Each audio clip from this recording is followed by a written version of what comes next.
यार आप लोग कैसे हो। मेरा न्यू वीडियो में आप लोग का वेलकम है। फिर एक बेवफाई सॉन्ग लेके आ चुका हूँ और आप लोग इस चैनल पर नए हो तो बबलू विजुअल ऑफिशियल चैनल को लाइक कीजिए, कमेंट कीजिए, सब्सक्राइब करना भूलें। तुम्हारे जवानी जवानी हो कोयल प्यार जाली हो।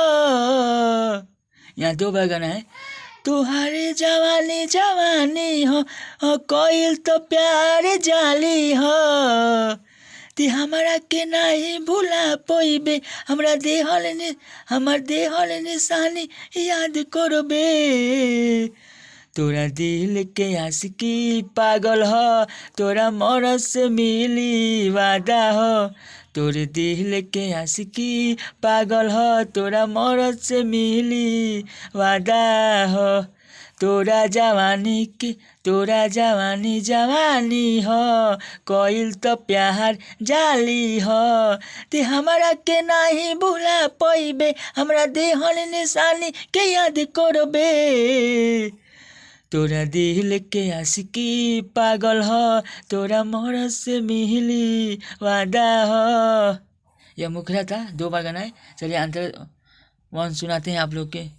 तू बस गईलू आँखी में कैसे निकाली दागी के, ना सोना हो ना चानी हो कि गल जईबू पानी में। अंतरा को दो बार गाना है। तू बस गईलू आँखी में कैसे निकाली दागी के, ना सोना हो ना चानी हो कि गल जईबू पानी में। तेले जईबे ले जो सुबोदानी में, तेले जईबे ले जो सुबोदानी में, ते जला दी है जाके आगे में। तोरे दिल के आशिकी पागल हो, तोरा मरद से मिली वादा हो। तोरे दिल के आशिकी पागल हो, तोरा मरद से मिली वादा हो। यह अंतरा था। यहाँ दो बार अंतरा को दो बार गाना है। चलिए अंतरा थ्री को आप लोग अंतरा टू को सुनाते हैं। जिंदगी से दूर ना जइहा हो, एक बार घर में बतइहा हो। उतना दिन के प्यार हो, एक पल में मत भूलइहा हो। यहाँ अंतरा का दो बार गाना है। जिंदगी से दूर ना जइहा हो, एक बार घर में बतइहा हो।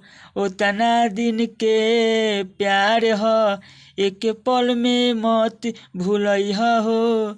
बबलू बेजोर नहीं दौर सही रे, पवन जैसन नहीं रोई रे। यहाँ भी दो बार गाना है।